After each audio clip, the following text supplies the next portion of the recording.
Na, ez itt 35 g kovász, ez meg 1 deci kb. Ásványvíz. Beraktam 15-20 másodpercre a mikróba, ilyen picit melegebb, mint a kezed. És akkor ezt lemérjük. Most szerintem ilyen 70-re, így 35-hez 70 vizet adok. Ezt összekeverem, és akkor utána jön hozzá a liszt. Ezt az edényt elmostam forró vízzel, tiszta szivacsal, szóval nem mosogatószeres szivacsal, hanem egy külön kovászos szivacsom, és akkor itt most kimérem a liftet, mert ezt az edényt nem lehet rátenni a mérlegre. Ilyen fehér kenyérlisztem van, ezt etetésre használom, csak a kenyérhez a másik fajtát vettem. Meg most éppen ez van itthon, teljes kiörlésű rozs, de a nagy titkának is teljesen jó a teljes kiörlésű rozs, az egész olcsó, azzal szoktam etetni. Mindjárt kimérem. 35-öt fogok a fehérből, meg 35-öt a rozsból. Ha egy picit több, az nem baj. Na, itt a lisztecske, most 74 lett, egy kicsit több lett, ami nem baj, mert így legalább egy kicsit tovább elvileg eláll a kovász, és akkor ezt belerakom, aztán összekeverem. Elrakom, csak ezt kézzel nem tudom.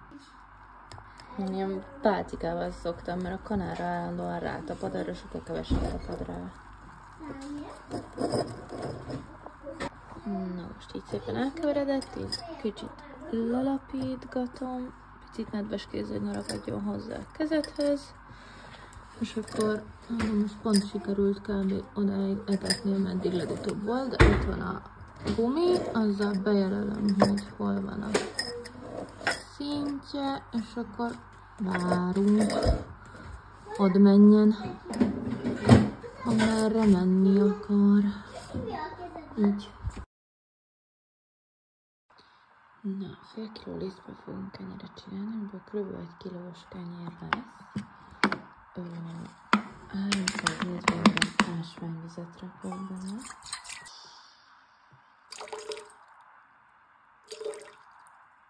Így. És akkor mindjárt kimérjük bele a lisztet is. Ebből a kaputó lisztből fogok beletenni, meg ilyen teljes kiörlésűt. Megnézzük, hogy ebből van. És akkor 2 egyet lesz 500 g.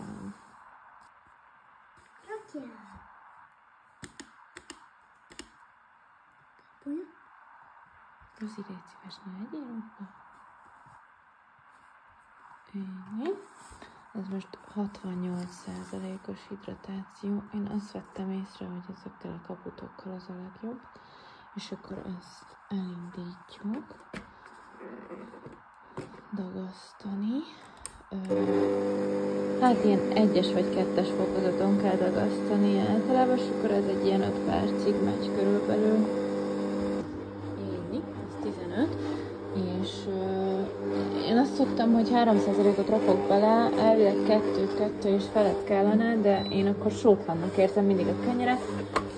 Nektek kell érezni, hogy melyik éppen mit szeret.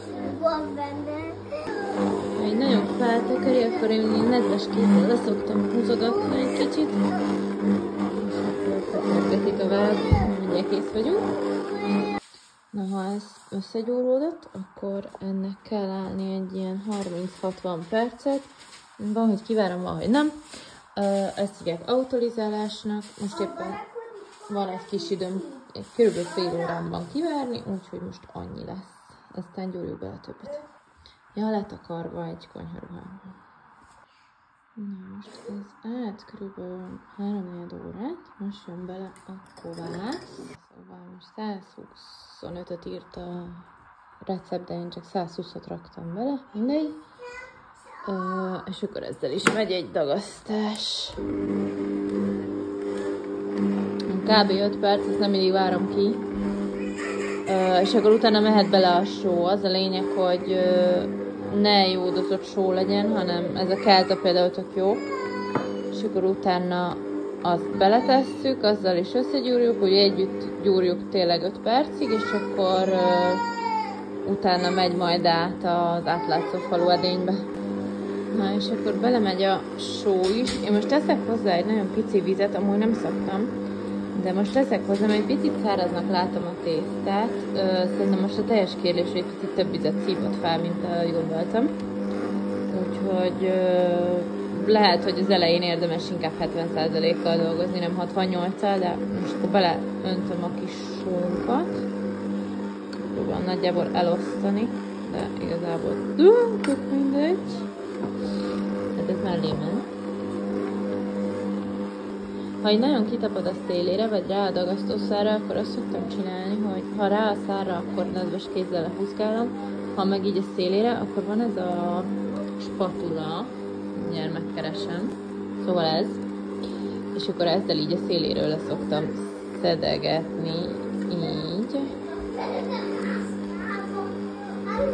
Na, és akkor amíg ez gyúródik, most kell egy kicsit szépen összeállni, addig itt van ez a mérő edénykém, ebbe szoktam kereszteni. Ebbe rakunk egy nagyon pici olívaolajat, egy kicsit így elforgatom benne. Na, szóval ez itt készen van. Tésztához érdemes mindig nedves kézzel nyúlni, mert hozzád ragad. Szóval kicsit nedves kézzel ezt lehúzzuk, és akkor tesszük a tálba. Ez lehetetlen levideózni, de ezzel a spatulával húzom le a faláról a dolgot, csak közben a kezemben van a tál, szóval egy kézzel ez nem megy. Na, szóval itt van a tésztánk benne az edénybe. Megnézzük, hogy meddig ér itt, és akkor mindjárt meg is jelölöm. Ez így megpróbálom nagyjából lelapítgatni, és akkor így nagyjából látszik, hogy ezt szerintem körülbelül itt ennél a 800-as vonalnál van. Az a lényeg, hogy innen, hogyha még ma meg akarnám sütni, de ma már nem fogom szerintem, akkor, ha ma meg akarnám sütni, akkor 1600-ig, tehát a duplájáig kellene menni. Ha viszont hűtőbe teszem, akkor ugye 80%-ot kell mennie, amihez most fejben kéne számolnom, hogy körülbelül itt lesz valahol, azt hiszem, de mindjárt kiszámoljuk. Na, szóval 800 most, és akkor ilyen 1440 elvileg az, ami a 80%, most nagyjából bejelöltem, hogy kb. Oda kell elérnie, és akkor ezt kell figyelgetni, és akkor közben jöhet a hajtogatás. Szóval szabaddá tettem, és megtisztítottam ezt a pultfelületet, kiborítottam ide a tésztát, és most vagyunk a dagasztás után 1-2 perccel igazából.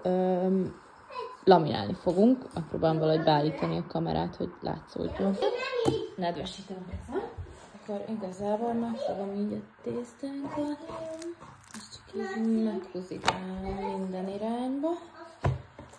Mint a rétes tészta nyújtás ez elvileg olyan, bár még rétes csúsas.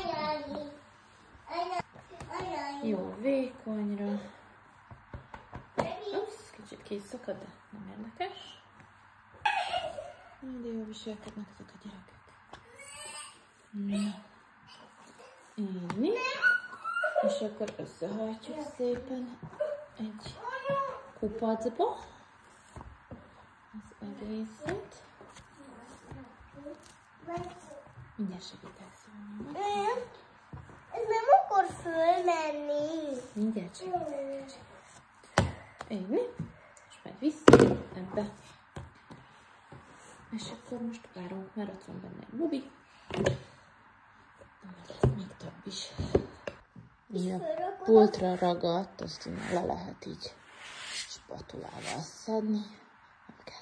Egyébként itt a laminálás közben lehet beleszórni ilyen magokat, meg ilyesmit, azt ilyenkor szoktak, vagy sajtot, vagy igazából amit akarsz, pirított hagymát, ilyesmit, azt a laminálás közben szokták.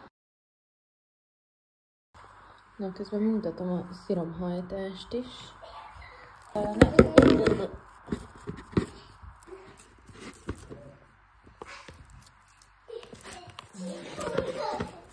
fogod, így rázogatod, nyúljon, és ráhajtod. Este 4:11-re.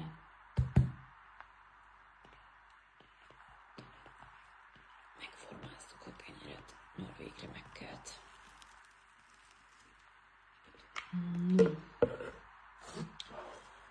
Előformázás. Erről lehet, hogy megküldök egy külön videót, mert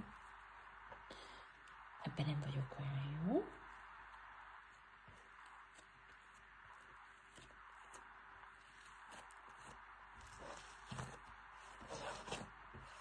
Ezt azért kell csinálni, hogy én szépen megfeszüljön itt a tengelye. Mert ott szép feszes lenni a kenyére. Na.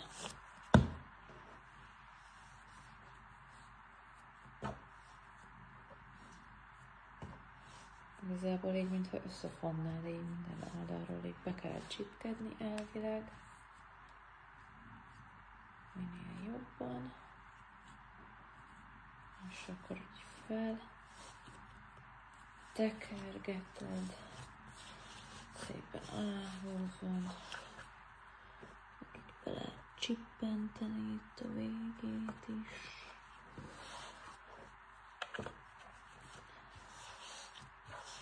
Aztán így forgatni is szokták. De nem vagyok olyan az ilyen, amit sikerül, hogy ez szokott lenni nálam. De mondjuk nem ezen múlik, hogy finom legyen a kenyér. Szokható. Belevaló valami nem is valahol, de sose találom meg. Úgyhogy konyharúha.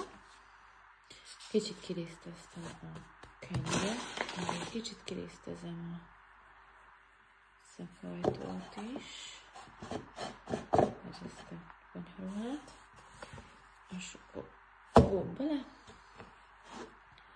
még egyet csipkedünk rajta, így össze.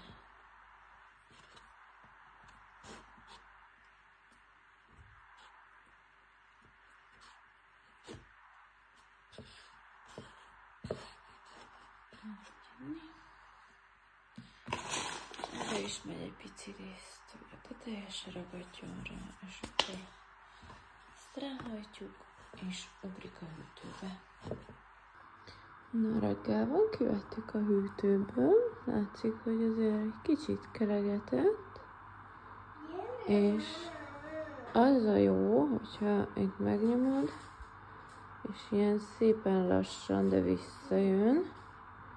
Ha nem jön vissza, vagy túl lassan jön, akkor túl kelt. Ha benyomod és kb. Azonnal visszaugrik, akkor meg alul kelt. Elvileg. Szóval így néz ki a kenyerünk, és melegszik a sütő. Én most pizza lapon, vagy mi ez, pizzakövön csinálom, mert amióta odaígyettem a vasedényemet, azóta ezen szoktam. De azért elmondom, hogy csinálom. Legmagasabb hőfokon alsó plusz légkeverés, de ezen csak melegszik, és akkor sima alsó sütésen kell sütni, és én ide szoktam betenni mellé gőzt, mert ha edénybe sütöd, akkor van mellette annyi gőz, ami felszabadul a tésztából, de itt meg nincs. Apa, ez figyelj! Na, most jön a kiborítás. Sütőpapírokon.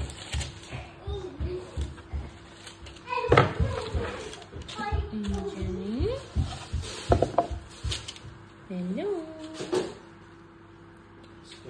Szövetszés. Mindig a kicsivel kell kezdeni, és utána a nagyot. Szóval az ilyen kisebb mintákat, mint hogyha ilyen búzakalász, vagy ilyesmit akarsz rá mintázni, azt előbb, és akkor utána a nagy bemetszést. Ez érdemes venni egy ilyen pengét, mert sokkal könnyebb, mint késsel. Próbáltam késsel is, de az elég szarul sikerült. Penge? Penge, igen, penge. Jaj, folyton kijön a fülem mögül. Tedd vissza. Mindig folyton kell raknom. Az mi lesz? Ilyen búza minta, tudod, amit szoktam a kenyérre rakni. Olyan. Búza? Miért csinálsz olyankor búzát? Mert tetszik. Máskor virágot csináljál. Csináljak virágot is? Igen. Csinálok neked virágot, jó? Hova csináljam? Nem is tudom, hol csináljam a virágot neked. Ide. Oda? Ide csinálok neked virágot, jó? Ez a közepe? Én is Hát ez itt a vége. Te neked is csinálok virágot. Jó. Csinál nekem virágot. Virágot csináljál. Jó. Virág. Na, és akkor a nagy bemetszést, azt meg úgy kell, hogy egy kicsit így belevágsz, és akkor ilyen 45 fokban döntve, és így végig húzod szépen, és így alá húzod, meg a másik oldalon is lehet, és akkor lesz szép nyuszi fül, és megy be a sütőbe. Tettem mellé egy bögre vizet, forró vizet, és akkor attól lesz gőz.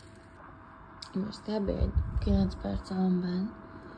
Igazából lehetne egyet utómetszeni, azt ilyen 5-6 percnél szokták, de ez olyan szépen nyílik, hogy most inkább nem metszem, mert igazából felesleges. De hogyha nem nyílik olyan nagyon, akkor igazából csak végig kell vágni mindkét oldalon még egyszer. Letelt 22 perc. Most kijön a gőz. Egy kicsit lejjebb vesszük a hőt, hogy ne égjen oda. Mondjuk ilyen 200-210 körül. És átteszem alsó-felső sütésre. Kicsit kiszellőztetjük.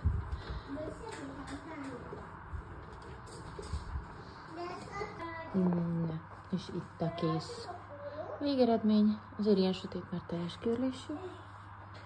Körülbelül 40 percet volt összesen a sütőben. Ő lett. Ilyen rácsra érdemes kivenni. Így szépen ki tud hűlni, és nem szabad azonnal megvágni, hanem hagyni kell őt hűlni egy kb. Fél-3 órát. Ez a legnehezebb része. Jó forró. Oda.